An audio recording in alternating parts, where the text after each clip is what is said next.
The most dangerous person in your life right now is not the one who yells at you. It's the one who smiles at you. The one everybody else loves. The one who's never once raised their voice, never openly crossed you, never given you a single thing you could point to. And yet somehow, after every conversation with them, you feel smaller, more confused, less sure of yourself. You can't explain it, so you blame yourself. That's not an accident. That's the design. In the next few minutes, you're going to learn 5 specific signs that expose this person, no matter how good their mask is. By the end of this video, you'll be able to see them clearly. And once you see them, they lose almost all of their power over you. One thing before the 5 signs, because it matters. Evil almost never announces itself. 2,000 years ago, a Roman emperor would wake up and prepare himself every single morning before he even left his bed with one simple exercise. He would tell himself, "Today, I will meet people who are deceitful, envious, and selfish." Not because he was paranoid, because he ran an empire and he understood something most people refuse to accept. The manipulators are already in the room. They're at your job, in your family, sometimes in your closest circle. The question was never whether you'll meet them. The question is whether you'll recognize them before the damage is done. So here are the 5 signs in order, from the easiest to spot to the hardest. Sign number 1, ignore how they treat you. Watch how they treat the waiter, the intern, the customer service agent on the phone. Anyone who has no power to punish them and nothing to offer them. Here's why this works. When this person is talking to you, you're an audience. You're being managed. The charm you receive is a performance with a purpose. But the waiter can't do anything for them. So the waiter gets the truth. Character is what someone does when there's no reward for doing it. So the test is simple. If they're warm to your face and cold to the person clearing the table, you haven't seen 2 moods. You've seen the mask and the face. Believe the face? Sign number 2.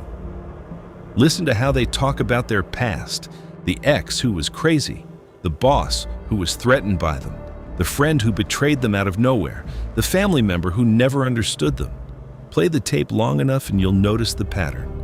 In every single story, they are the innocent victim, and everybody else is the problem. Now, everyone has genuinely been wrong before. That's not the tell. The tell is 100% consistency. A person who has never once said, "That one was on me," is not a person with bad luck. They're a person who rewrites history every time they leave a room. And understand what that means for you. One day, you will be the crazy ex. You will be the friend who betrayed them out of nowhere. The story they tell about everyone before you is the story they're already drafting about you. Sign number 3. And this is where it gets serious. You bring up something they said, something they did, something that hurt you. And instead of addressing it, they attack your memory of it.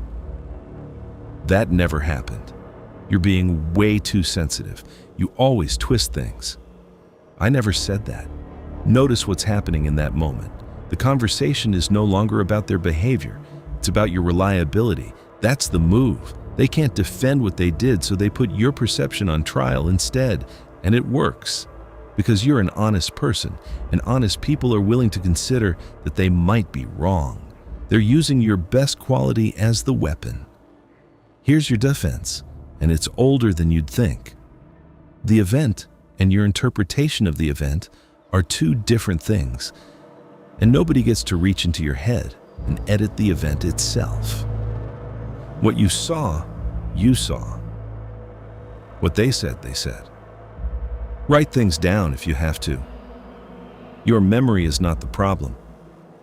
It was never the problem. Quick pause. If one specific person has come into your head during the last 3 signs, one exact face, don't push that thought away. Don't explain it away as a coincidence. Your gut flagged them before this video did.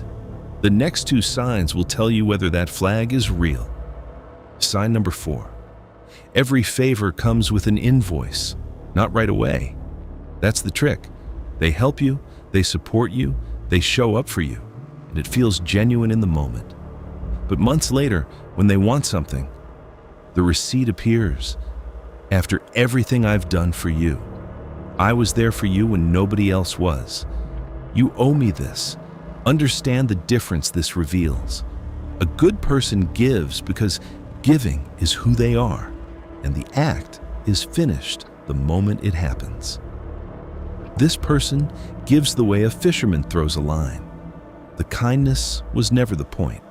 The hook inside it was. So here's what to track. Not whether they do nice things. Whether their nice things ever come back around is leverage. Generosity that gets mentioned later was never generosity. It was a deposit, and you're the account. Sign number 5. The hardest one to spot because the evidence isn't in their behavior. It's in yours. Ask yourself this about the person in your head. When you know you're about to see them, does something in your chest tighten? Do you rehearse what you're going to say beforehand? Do you find yourself hiding good news from them because their reaction has burned you before? Do you leave their presence more tired than you arrived? Individually, each of these seems small. Together, they're a diagnosis.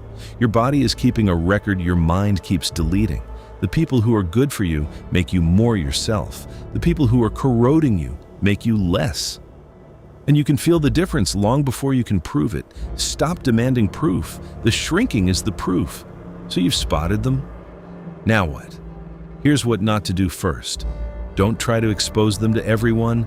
Their mask took years to build, and the people still fooled by it will defend it, and you'll be the one who looks unhinged. Don't try to fix them either. You cannot argue someone out of a strategy that's working for them. Here's what you actually do, and it's 3 moves. 1. Reduce access. Not a dramatic confrontation. A quiet, steady lowering of what they can reach. Less information about your life, less time, less of your real self on the table. Manipulation requires material, and you control the supply. 2. Stop needing them to admit it. They never will, and every hour you spend waiting for that confession is an hour they still own. The verdict inside your own head is the only one you need, and you already have it. 3. And this is the one that separates you from them. Don't let them make you cruel. The real damage this person can do isn't the lies or the guilt trips. It's convincing you that everyone is like them, that trust itself was the mistake. The day you start treating good people like suspects, they've won completely, and they didn't even have to be in the room. People like this act from something broken in how they see the world. You can protect yourself from them without becoming them. That's the entire assignment. 5 signs. How they treat the powerless. Stories with no villain but everyone else. Attacking your memory instead of their behavior. Kindness that comes back as an invoice. And the way you shrink when they are near. You came into this video suspecting someone. You're leaving it knowing. So here's the only question left. Now that you can see them, what are you going to stop giving them access to, starting today?